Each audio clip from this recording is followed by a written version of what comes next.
It's 1-800-LAW-1010, 1-800-LAW-1010.com. Our buddy Paul Harding from Martin Harding Mazzani on the phone. And I hate to have you on to do this, Paul, because it's so personal to me. But I want to talk about self-quarantining laws by states. For instance, I'm trying to travel to Maine for the 4th of July, but they want me to self-quarantine for 14 days or get a test. I mean, is this even a law, Paul? It is. In fact, Maine, you picked Alaska and Maine, two of the toughest states that we have. Ooh. So what the governors can do, and they have done, and often picking on New Yorkers. So if you've converted to those New York plates, you're going to be stared at anyway. That was a real concern. I'm He glad said you brought that off up. the air. Yeah, he did. Every state's different, and it's the most unique thing. And I think some of them have kind of run out, but they still kind of claim that they're doing things, even though I know that Florida's allowing visitors. They technically still have their 14-day quarantine in place. So you got to check before you travel, or you might end up staying longer than you thought you were going to stay. Should you have to be tested if you come from a state that is doing really badly right now? Yeah. You know, they issue the order. The governor did it. The governors have done it, and they have the authority to do it. Again, that we hear the term executive order. That's what all these things are. Alaska, before you go there, you need to test before you go. You need to show your results of your test. If you didn't test, you need to test when you get there and go into quarantine until you've. So they've got very strict testing rules. A state like Maine basically, says, hey, you're going to have a 14-day quarantine, or you need to produce some documents.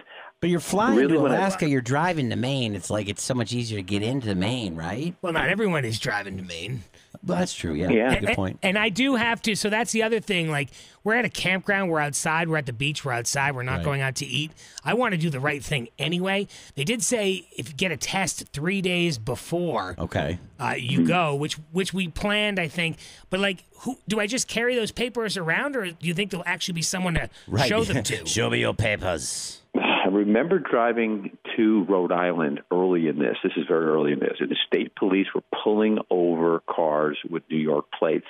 And so we did get pulled over. This was super early. Like before we even hadn't heard about this. First day they issued it.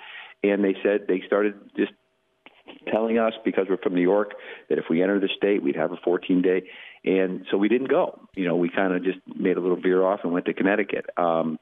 Yeah, I think you're going to have to bring that test with you. Now, realistically, they don't nearly have the manpower to even think about going through and testing everyone, and they're not doing the border thing the way that Rhode Island did, from what I'm told. But, if you get bad luck or somebody says, hey, I see those New York plates, and that one guy's pretty loud, let's check them out anyway, maybe they do ask. It was years ago. I got grief. This is before the pandemic. I got grief for having New York plates in Maine by some biker dude who irked me off so much, Paul. I stuffed a turkey wrap in his tailpipe before I left the beach.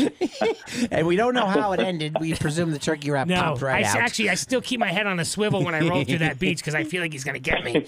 But no, I'm glad, because there's more to that story, and it's like my favorite part, but you never tell it. I'm glad you came on this morning, because I wanted to do the right thing anyway, and this is a reminder to do the right thing. So, did you walk over to him on the beach and just stand and stare at him while he was sleeping? Well, he was sleeping, yeah. I love that, dude. Sorry about that, Paul. You're sticking up for New York, bro. But Paul's right. We're gonna get profiled with those plates in Maine. All of us New Yorkers are. Well, let's hope we are. Let's hope it works. Let's hope it does the job that it's done. Are you gonna be able to take this interview with Paul home and to make the decision for the family? I'm gonna play this for the wife, and she's gonna make the pulled call. over. That sounds scary. Thanks, Paul. Thank you so much, Paul. You're welcome, guys. 1-800-LAW-1010. 1-800-LAW-1010.com. Paul Harding from Martin Harding Mazzani.